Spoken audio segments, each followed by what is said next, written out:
mpiainana tsy mitsaha miakatra fa mesan-danja mpandraraha malagasy ny vaolana hoy ny MCI.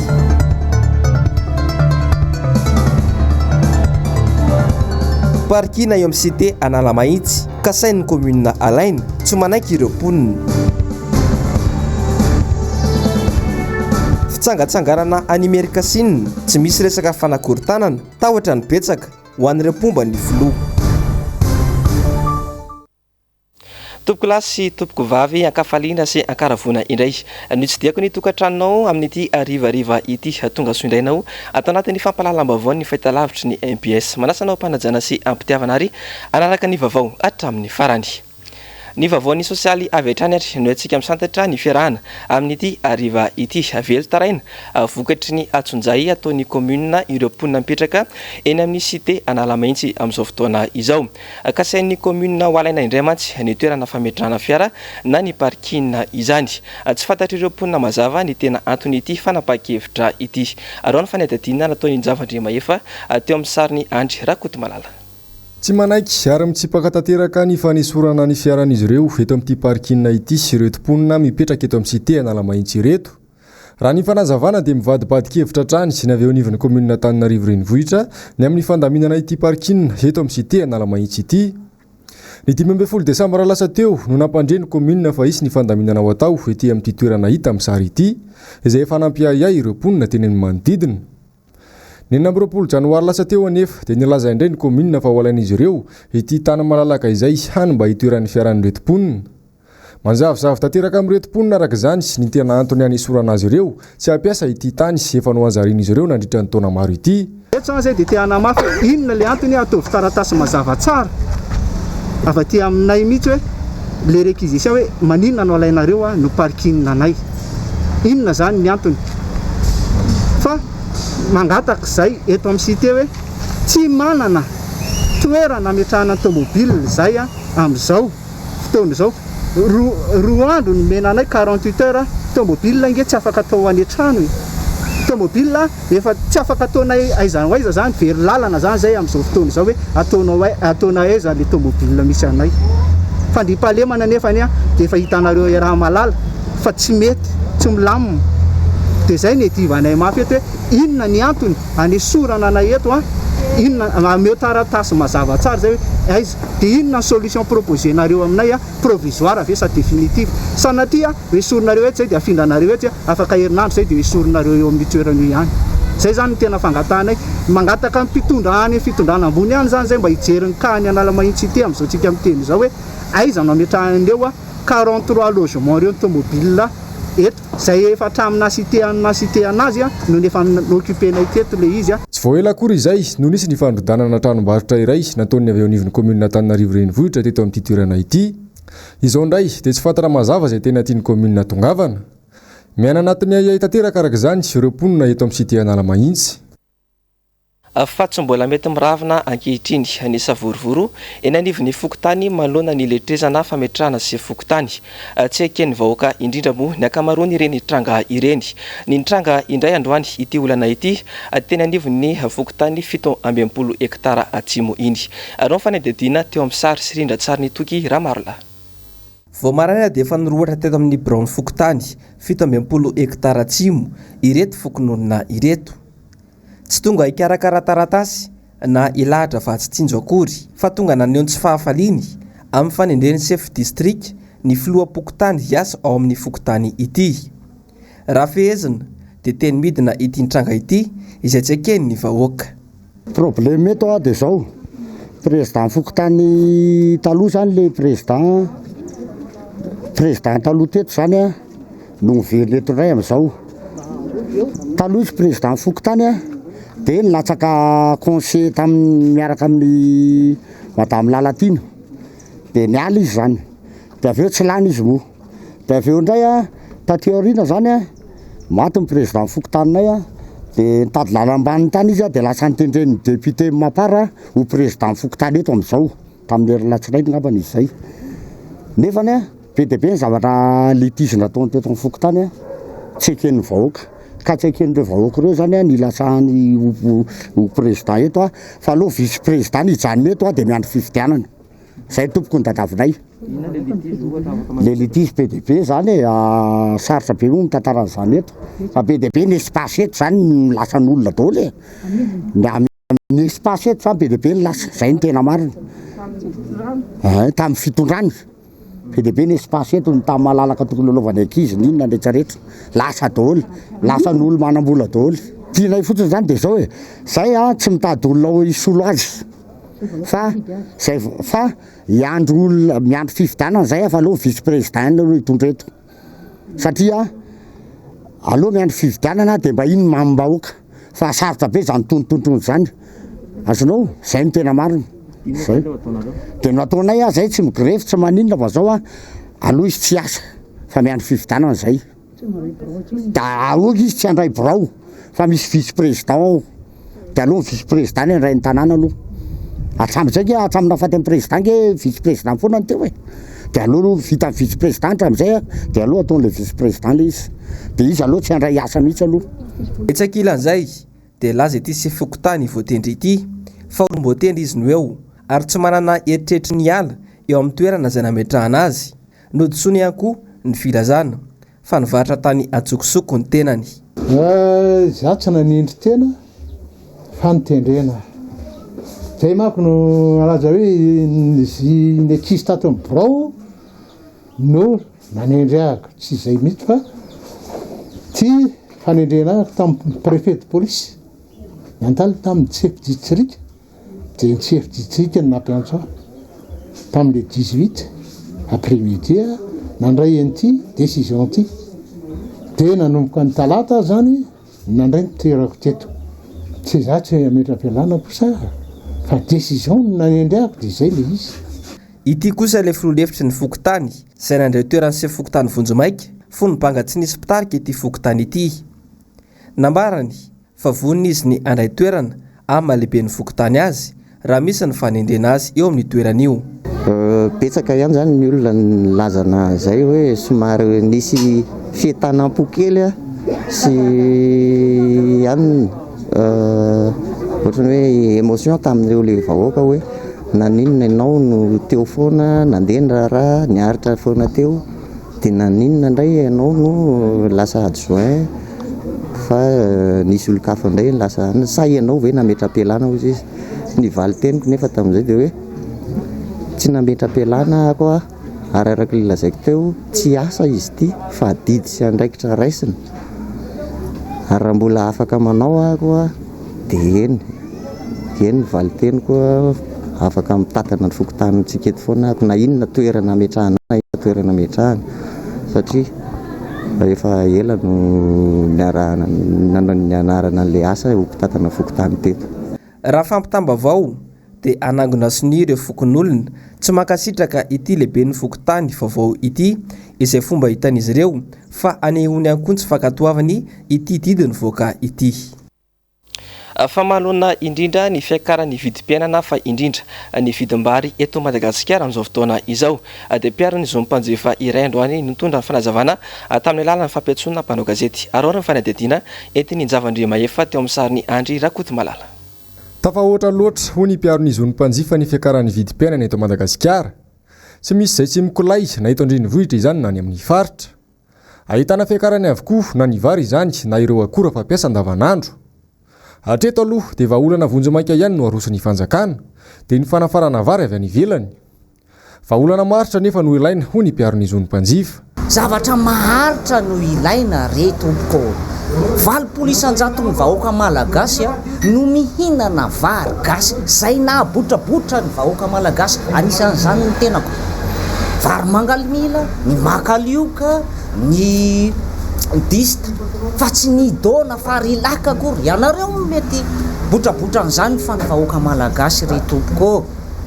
vary malagasy no tiany malagasy ary mahabotrabotra azy akoatra izay dia manahy mafy ny mety isiany ambadika politika ihany koa ity mpiaron'izy ny mpanjifa ity raha mifanazavana trany mantsy dia to rano atobaka an-damosingisa-trany ny any mba sosikevitra roson'izy ireo amin'ny fitondram-panjakana mety hitenitsika hoe inona no mety ho vahaolana ny naitsotra ihany e matoa ianao tompona andraikitra dia mahay mitsinjo alavitra ianao efa maro koa reny vaolana zay narosinay indrindrandrindra izay ataon'ivon'ny MCI na amin'ny etsiky ny olom-pirenena miady amin'ny fiakaran'ny vidin'entana petsaka vadia akory no atao a fa ohatra mitsofoka atao mitsofina akavanana mivoaka atao misofina avia ny zavatra misy ny tantsaha ny tena tokony no ampiana maninona moa inona maharatsy an'izany atao hoe manao stockage ianao na ohatra hoe manao silo ohatra ny fitondrana rehetrarehetra ny nanao an'izany e sa ve hoe zay marina le ambadika politika amin'ny resaka ty vary na ny solika azy de lasa sorona foana victime ny zavatra misy ilay mpanjifa sy ilay vahoaka malagasy. Eo amin'izay vavaony sosialy izay hatrany neotsika manohy ny fiarana amin'ity ariva ity de jereny fitondram-panjakana fotsiny ny fahasamban'ny lalana makany amin'ny itosy hôpitaly amin'izao fotoana izao mampiteny moana tokoa mantsy ny aratsin'ity lalana ity kanefa de tsy maintsy izoran'ireo fiara mitondra marary ary mifanadidina eo amin'ny sary sy rindra-tsary ny toky Ramarola. Efa ho valo taona ity lalana ity tsy nisy fanamboarana intsony hoy ny ben'ny tanàna ao Itosy. Ity lalana ity izay lalana regionaly ka tsy ho vitan'ny komuna irery ny manamboatra azy ho hatrany ny fanazavana. Tsy maintsy mandalo ity lalan-dratsy ity avokoa mantsy ireo marary azo ny hôpitalin'ny Itosy ka tokony amboarina farak'izay aingana. Miainga etsy amin'ny galana andranona ohatra mihazo amin'ny hôpitaly Itosy hôpitalin'ny Itosy io hôpitaly ho an'ny distrika n'Antananarivo Atsimondrano be da be marary mandeha makao na mipiteraka na ny olona mandeha mizaha ny fahasalamany fa de tena ratsy de ratsy ny lalana. Komina efa nanao ezaka zay azo natao mahakasika fa nefany de tsy araka ny budget ny komina le izy fa route régionale le izy de mangataka ny fitondram-panjakana zany ifanolo-tanana amin'ny fanamboarana ny lalana.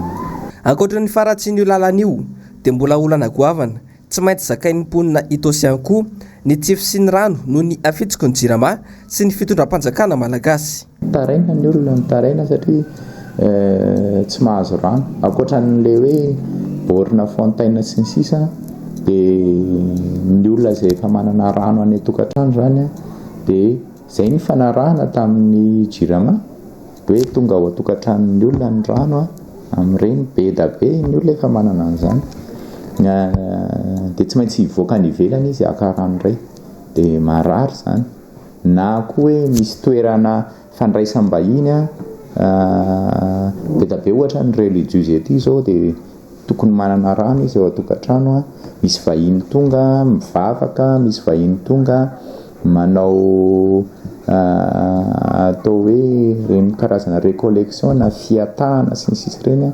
dia sahirana dia sarinana mitady rano ampiasain'ireny karazan'olona rehetrarehetra reny. Ohatr'izany koa ny toerana orinasa ny orinasa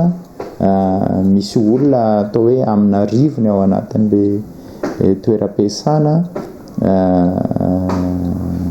tsy maintsy hitady rano any ivelany ve isasana diovana hosotroana mbola atao hoe dépense amboniny koa zay an'ireny toerana marary le tsy fampian'ny rano zany. Raha araka ny fanazavan'ny ben'ny tanàna ny Itosy hatrany dia iompana betsaka amin'ny sosialim-bahoaka toy ny fanazavana ny tanàna amin'ny alalan'ny fametrahana jiro isam-pokotany ny ezaky ny komuna amin'ity taona ity. Eo amin'ny vavaony sosialy izay hatrany dia vonjy maika ary foezaka ihany koa ny tetika sasatra izay sitran'ireo olona marefo nandalo krizy manerana ny nosy eny mbola namonja ny faharetany araka ny fanadihadiana dia vitsymonja no misitraka izany amin'ireo malagasy 520 tapitrisa manerana ny nosy ary ny fanadihadiana entiny Ravirazafi Mahenina teo amin'ny sary ny Tahirinena Ranarinirina. Betsaka ny vola fanampiana tonga avy any ivelany hiatrehana ny fiahina ara-tsosialy mimponina hiatrehana ny aorian'ny krizy tsy ny rehetra nefa no misitraka ny tetikasa fanampiana. Ankoatr'izay mandeha isam-bolana ny volomena misy ireo mena 5,000 ariary isam-bolana na mihoatra kely hiatrehana ny krizy tsy mahagaga raha mitaraina nona ny vahoaka tsy mahagaga raha mitsomponenana ny kerehany atsimo vonjy tavanandro ihany ny fanampiana omena azy ireo tsy arakaraky ny vola fanampiana avy any ivelany. Mahantra izy ireo latsaka katerena izy ireo tsy mahavita taonan'izy ireo ny famokarana sy ny fambolena fiompiana ataony raha makany faritry sandrinareo a dia hitanareo fa ny zavatra takin'ireo angatany fanampiana fiara-miasa dia hoe ahoana ny lalana tsena amohan'ny vokatra fa manana vokatra sy ambambava be da be zareo tokony amidy dia mikaroka amin'ny tsena. Ahoana ny fomba fany mividy fitaovana fitotom-bary na décortiqueur, ahoana ny fany mividy famokarana provandy iompiana kisoa. Tonga tokoa ny fanampiana rabola avy any ivelany saingy mampametra-panontaniana nampiasana izany. Antapitrisany dolary izay zara raha ny iray isan-jaton'ny malagasy no misitraka ny tetikasa entina manarina ny fiainany taorian'ny krizy. Raha le ankohonana miatrika taria loteria dia 7,4 dollara ny teti-bola. Ankohonana miarina 8,4 dollara. Ny asa avitra 2,9 dollara ary no any amin'ny faritra atsimo 3,3 dollara. Dia hitanareo koa ilay isan'ny misitraka 398,700 ménage ankohonana. Voaresika indray eto izany mangarahara amin'ny fomba fampiasana ny vola. Oetoko any Ambatondrazaka indray ianao ato anatin'ity fanadihadiana manaraka ity. Zanabohitra iray anisan'ny mamaritra ny komuna Ambatondrazaka ny ao amin'ny fokontany Ambalatarehitra. Miaina ao anatin'ny fahasaranana lalina ireo mponina any toerana amin'izao fotoana izao izay mahatsapa-tena fa tsy misy mpijery sy tsy misy miatra. Aroary ny fanadihadiana nataony namana mpanao gazety Niry Andrinarivony MPS Ambatondrazaka. Miaina ao anatin'ny fahantrana lalina ankehitriny ny vahoaka malagasy ka anisan'izany ny mponina ao Ambalatarehitra eto anivon'ny renivohitry ny faritra loatra mangoro. Isakarivo fomba afaka amin'ny sakafo ny ankizy mpianatra dia tena kely zany ny sakafo hoan'ny ankizy amin'izao satria na ny lehilahy zao tsy mahita asa. Raha farany mahita asa 4,5,000 nefa mividim-bary 5,700. Ka na ny mpianatra reviany rehefa hariva zay vao mihinan-kanina indray satria le vola tsy ampy zarizaraina. Ianao tsy maintsy mividy savony, tsy maintsy misotro kafe. Ankoatr'izay, maro ireo tsy anasa ao an-toerana ka miteraka ny tsy fandriam-pahalemana. Eto zany ity toerana ity dia tena ao anatin'ny tena fasiaranana mihitsy na ny goana raha tsy anasa be mihitsy ary ny goana tsy anasa. Na ny fandriam-pahalemana raha eto amin'ny tanàna dia tena mikorontana mihitsy ary vao fakomoaly tamin'ny mandro fakomoaly tamin'ny alina teto amin'ny tanàna efa nisy nandrava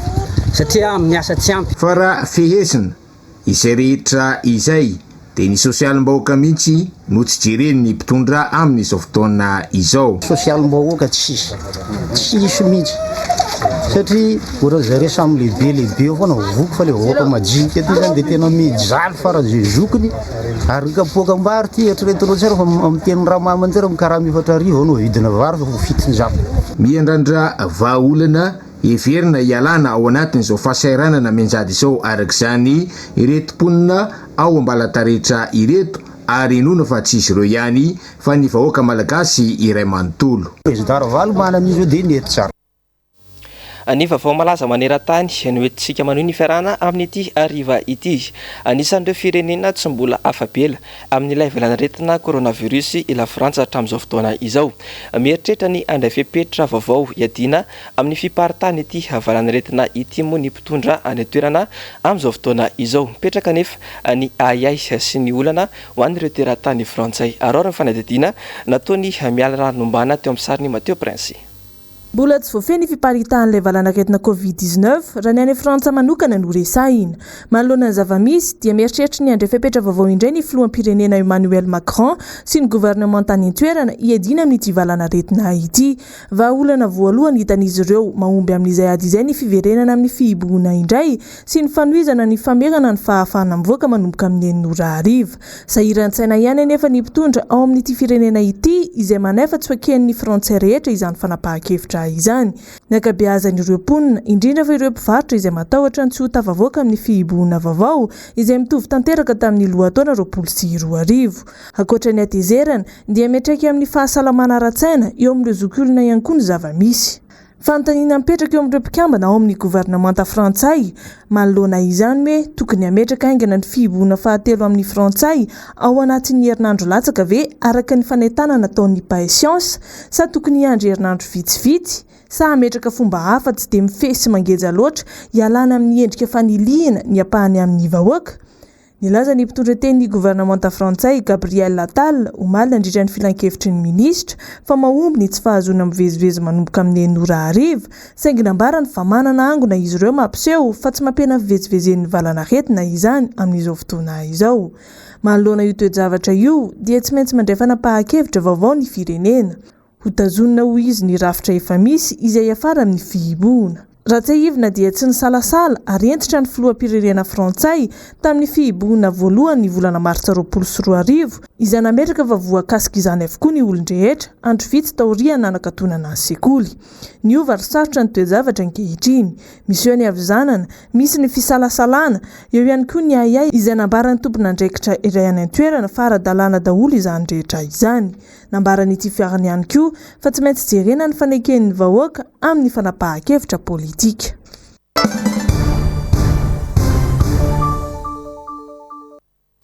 Hiditra ato anatin'ny vaovaon'ny politika isika araky ny famantarana manokana na raha tsika teo iny fanodosony avy amin'ny antoko-panohitra androany ny filazana izay miparitaka ao anatin'ny filazam-baovao sy ny tambajotra tserasera rehetra io fa isy ny fanakorontanana ataon'ny antoko-panohitra ny 9 febroary ho avy izao. Hatreto dia efa 700 mahery ireo olona izay naka ny tapakila tetỳ amin'ny MPS. Arao ny fanadadiana entin'ny Ravirazafimahenina teo amin'ny sary ny tahirinena ranarnirina. Miparitaka izay tsy izy ny konto miafina ato amin'ny tambazotra Facebook. Manohitra ny fandaharana miara-manonja nataon'izy ireo ary manaratsy ireo olona miteny ao anatin'ny fandaharana. Misy azy ireo miditra amin'ny fiainan'olona ka manala baraka azy. Mahakasika ny hetsika fitsangatsanganana ny 9 febroary izao kosa, minimana paritaka ireo konto miafina ireo fa miketriketrika korontana ny olon'ny tim.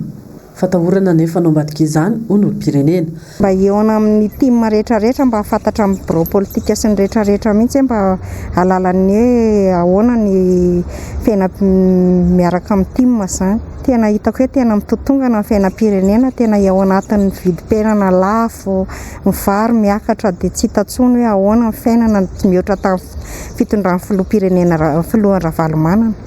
Ny tim tompoko dia tena olona endry, zanak dada tena endry fa tsisy fanakorotanana fa zareo nefa matahotra efa zatra fanakorotana. Asa tsy fahazakana an'ilay tsangatsangana. Inona moa no atao anaty pozakany?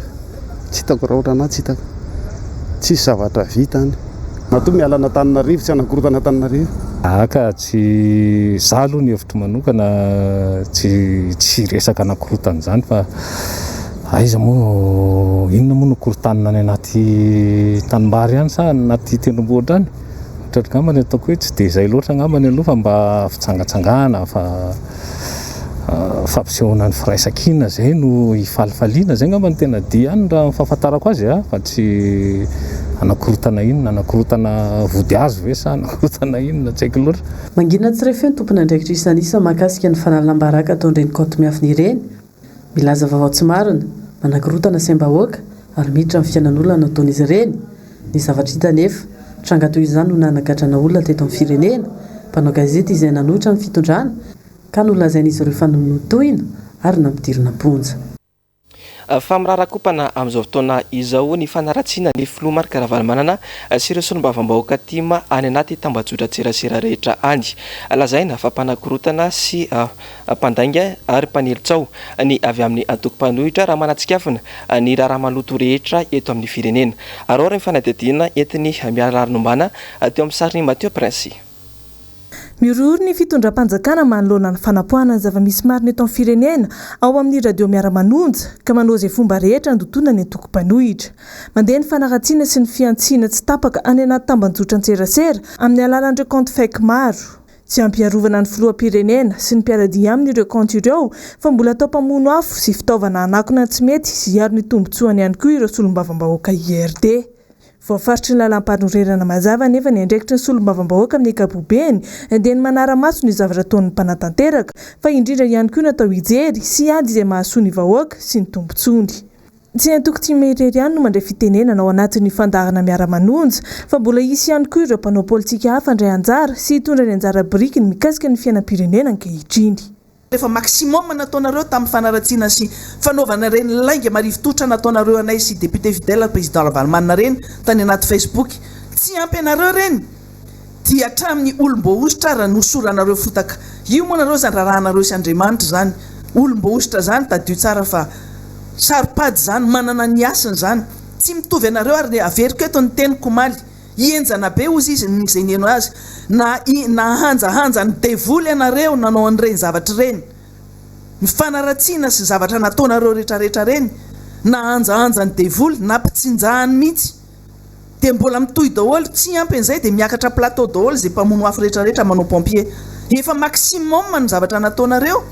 malindray nampiakarina indray koa ny député tsy maintsy hiteny satria zao ny député tsy manenjika député zay no principanaire zay manana éthique fa rehefa manao ny tsy mety tsy maintsy tenenay fa nenareo dia zavatra atao bloky tadodio tsara fa io zavatra ataonareo io nge efa nampanaovina ny teo aloha nanenjehanareo any teo aloha e adinontsika ny affaire Pandore mitsangana daholo nge ianareo maparany nanonatra an'izany niaraka taminay e nampanaovina an'izao zavatra tsy mety rehetrarehetra zao nampitenitenena nampananao foana ny mamenatra fotsiny dia zao hoe ny député atao anao asana ina moa zany micontrôler ny exécutif manara-maso ny asan'ny mpanatateraka lasa rahan'ny mpanatateraka maso ianareo asain'ny mpanatateraka manao ny asany asainy miaro ny asany le retsy e zany ve dia tsy mba mamenatra atsika zany zavatra zany ary resahana foana amin'ny antemera-pirenena io tsika ny fanao dina sy velorano tamin'ny fotoanandro hoe rehefa mba tafapetraka somatsara ny antemera-pirenena miaraka ampiakatra ny asany io antemera-pirenena io hiaro n'izany institution zany ny olona ifanandrianatsika dia ny mpanatateraka ary terentsika ny mpanatateraka hijery ny tombontsoan'ny vahoaka sy ny malagasy fa inona nataon'ny député IRD amin'izao fotoana zao miaro ny exécutif sy miaro ny tombontsoan'ny mpangalatra inona mpangalatra io ny mpanao ny affaire bois de volamena sy ny affaire rehetrarehetra ataon'izao mpanatateraka zao ianareo natao fitaovana amin'izao fotoana zao miaro ny exécutif amin'ny raha tsy mety zavatra ataony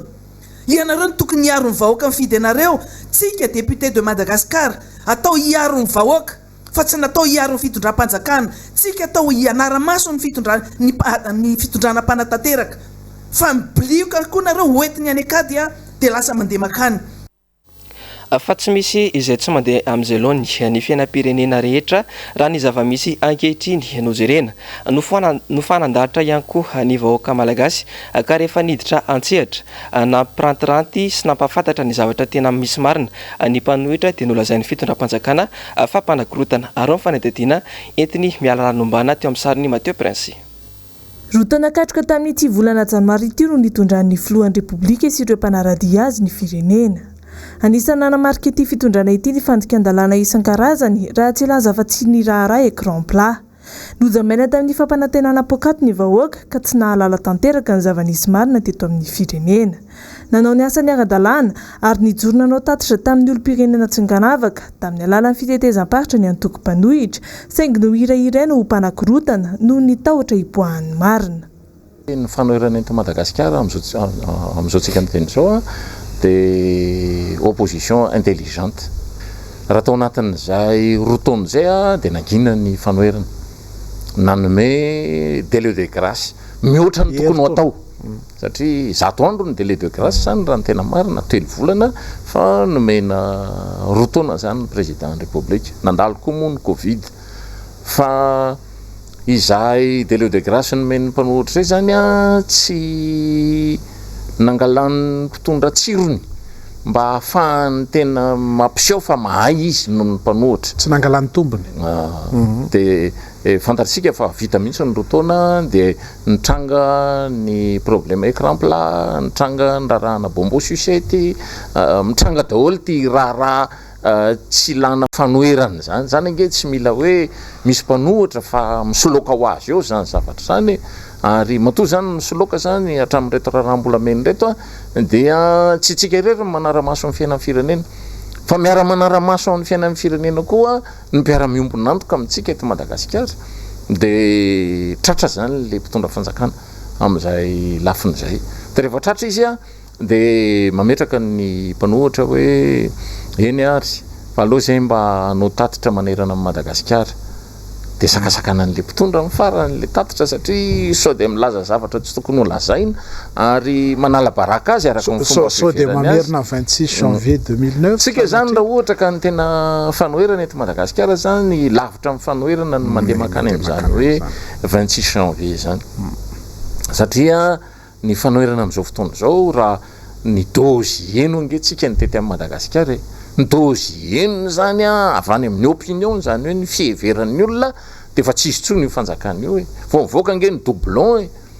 tamin'ny heritaona ohatran'izao ny doublon no mipotra de fantatritsika fa soiany fa nisy covid ny volana marsa de tonga de raha rakotra tao zany tamin'ny fametrahana an'le amena ara-pahasalamana ny tantara rehetra tokony ho tantaraina mikasika ny doublon de tsy nanararoatra an'izany mihitsy mifanjakana fa mbola nieboebo hoe zay zao no mitondra etsetretsetra fa tsy zany tsony le fomba fanaovana politika tsy zany ny fomba fanaovana transformation ny firenena anankiray fa ny transformation ny firenena anankiray rehefa hainao ny miain'ny olona de manao an'le transformation apahakingana de zay no atao hoe mitondra firenena tsy ny marary ny vahoaka no imasony ny fitondram-panjakana fa ny tombotsoan'izy ireo manokana na dia eo aza nefa izany dia tsy hamerina ny tantara izay hita fa namotsika ny fiainam-pirenena sy ny fiainan'ny vahoaka malagasy ny antoko-mpanohitra fa kosa mikatsaka hatrany izay ampandroso an'i Madagasikara izany raha atao no tanjona voalohany apetraky ny filohan'ny antoko Marc Ravalomanana hatrany am-boalohany voan'ny sery ange io fanjakana io e tena tsy magneno fofona tsony io fanjakana io amintsika amin'ny teny zao satria tena efa difotry ny fiarovana ny intérêt izy ary ny intérêt tsy mifanitsy amin'ny intérêt ny firenena zany hoe ny vahoaka malagasy de fantatritsika fa rehefa zay ny zavatra mitranga masina ny firenena masina ny tanindrazana de zay manao vinany eto amin'ity firenena ity mitsingatitra ho azy eo de anjaratsika ny mpanohatra no mijoro mpitarika leader mijoro mpitarika de nanazavitsika de niresakitsika de azon'ny olona ny resaka nataotsika de tsy mila an'izany hoe raha marina ange tany mahajanga de fa raikitra ny sakoroka raha hoe tena hitarika sakoroka zany ny fanoherany tany Fianaratsoa efa tena tao Atsirabe mangony fotsiny fa namakivaky ny tanàna Atsirabe nge ny mpanohatra fa saingy zao tsy nisy inninona tsy nisy nahakoray ara-maty dikan'izany tena manana n'lay le opposition zany am'izao tsika miteny zao tena le opposition intelligente ary ny opposition intelligente zany rehefa tena mahazaka olona kosa ny fanoherana de mangataka amin'ireo le mpitondra amin'izao fotoana zao baïonnette intelligente